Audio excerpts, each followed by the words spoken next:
terlebih dahulu 5 yang menit dari pertama, sekarang dimulai. Alkitab sangat setuju mengatakan bahwa Yesus itu nabi.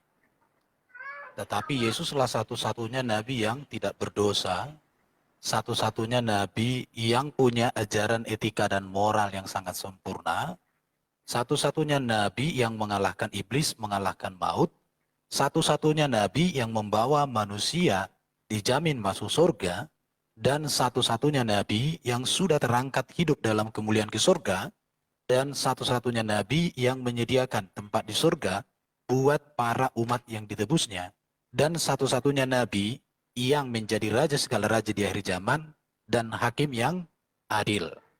Jadi kalau orang mengatakan Yesus bukan nabi, itu justru bertentangan dengan ajaran Alkitab. Baru kalau dikatakan lagi tadi tentang bahasa Yunani, sebenarnya orang yang menolak bahasa Yunani sebagai bahasa kitab Injil adalah orang yang buta sejarah. Karena bahasa Yunani pada zaman Yesus itu adalah bahasa internasional. Dan menurut saya si Juma ini perlu belajar sejarah. Karena di Qur'annya sendiri juga memakai kata Injil.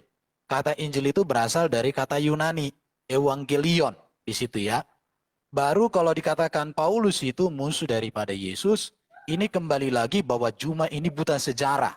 Karena catatan sejarah, Yesus lahir itu di tahun 4 atau 5 sebelum Masehi, sedangkan Paulus itu lahir di tahun 3 Masehi. Jarak Yesus dengan Paulus 7 tahun. Sedangkan menjadi seorang rabi itu usia 30 tahun. Jadi ketika Yesus berusia 30 tahun, berarti Paulus masih berusia sekitar 25 tahun. Dia belum menjadi seorang rabi. Kembali, Bro Juma ini selalu berbicara di awang-awang, tidak pernah meneliti data, sehingga hanya bibir yang berbicara, tetapi data tidak akurat. Itu. Jadi kalau dikatakan lagi bahwa yang dinubuatkan Nabi yang seperti Musa itu sudah dikunci di dalam Mazmur 147, ayat 14, 19, 20. Bahwa Tuhan tidak akan pernah berbicara lagi setelah bangsa Israel dipilih melalui bangsa lain. Dan Muhammad itu adalah bangsa Arab, bukan keturunan Yakub. Keturunan Yakub itu 12 suku. Jadi Nabi itu harus berasal dari 12 suku Israel. Di situ, jadi Bro Juma, tolonglah, jangan hanya narasi bibir, tetapi harus berbasis data yang bisa dibawa di muka umum. Karena kita hadir untuk mencerdaskan kehidupan berbangsa dan bernegara dan beragama. Bukan membodoh-bodohi orang bodoh. Jangan sampai kita orang cerdas di kalangan orang bodoh, tapi hari kita menjadi orang cerdas di kalangan orang jenius. Teman Islam tapi nggak ngerti literatur sama sekali. Jadi langsung ngomong misalkan Kristen itu agama pagan, ya. Jadi artinya belum belajar sama sekali tentang Islam. Jadi begini ya, Buka ini saya datanya tunjukkan. dulu aja Kiamat, buka dulu Ya. biar saya start. Oke, Waktu. sudah aman. Oke, saya Terima start kasih ya. waktunya, silakan. Ya, di sini dikatakan gini ya, sebelum Islam datang, ya, penduduk Arab menganut agama yang bermacam-macam dan Jazirah Arab telah dihuni oleh beberapa ideologi keyakinan agama. Bangsa Arab sebelum Islam telah menganut agama yang mengakui Allah sebagai Tuhan. Jadi itu sejalan ya dengan Quran surah 16 ayat 57 dan surah 53 ayat 19 sampai 21 di mana di situ Allah itu mengakui dirinya adalah sesembahan pagan. Makanya itu Allah ini ya menolak gitu dia mempunyai anak perempuan dan seterusnya karena memang orang-orang pagan saat itu menyebut nama Tuhannya siapa di sini Allah sebagai Tuhan mereka. Jadi Allah ini bukan proper name tapi generic name. Kalau proper name itu nama Tuhannya umat Islam siapa, ya jangan Anda sebut Allah karena itu nanti sama dengan orang-orang pagan saat itu jatuhnya ya. Karena makna dari Tuhan Allah itu apa? Allah itu adalah sesembahan dan Alkitab itu sepakat dengan itu. Jadi kalau ada yang menyembah dewa ya dia kalau dia dalam perjanjian baru dikatakan teos gitu ya. Kalau teos itu bisa dewa-dewa, bisa ini ya. Jadi tergantung nanti konteksnya, bisa malaikat-malaikat dan seterusnya. Jadi penting untuk memahami bahasa ya supaya nggak terjebak dengan kaidahnya sendiri. Kemudian kepercayaan Islam ini itu diwarisi secara turun-menurun ya sejak Nabi Ibrahim alaihissalam dan Ismail alaihissalam. Makanya nggak heran ketika Muhammad ya dikatakan dia itu menceritakan cerita dongeng ya di dalam surah 8 ya, QS 8. Saya lupa ayatnya. Nanti saya bisa tunjukkan lah. Nah, itu dikatakan cerita-cerita dongeng. Jadi yang disampaikan oleh gini, surah 8 ayat 31. Nih, bisa saya langsung tunjukkan. Boleh di-pause bentar? Saya langsung ingat ya. Jadi Tuhan Yesus memberikan hikmat ya. Ayat 31 nih. Kita lihat. Jadi Al-Qur'an Waktunya itu udah habis, sebetulnya, Kiamat. waduh ya, ini. Hanyalah dongeng-dongeng orang terdahulu nih. Bismillahirrahmanirrahim.